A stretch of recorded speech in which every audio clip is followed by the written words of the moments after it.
не обращать внимания на то, что якобы НАТО хочет увеличить до 2003-2004 годах, там, 23-24 годах, там, численность до 300 тысяч, в Европе, не осталось только мужчин, я думаю, что потому что они не разрешают называть еще мужчина, а женщины.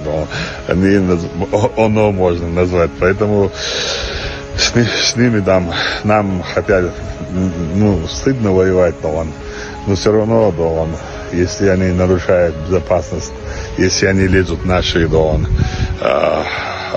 края, наши границы, то мы должны их остановить. Поэтому у нас в России достаточно сил, средств. Каждая европейская страна – это как регион нашей Российской Федерации. Поэтому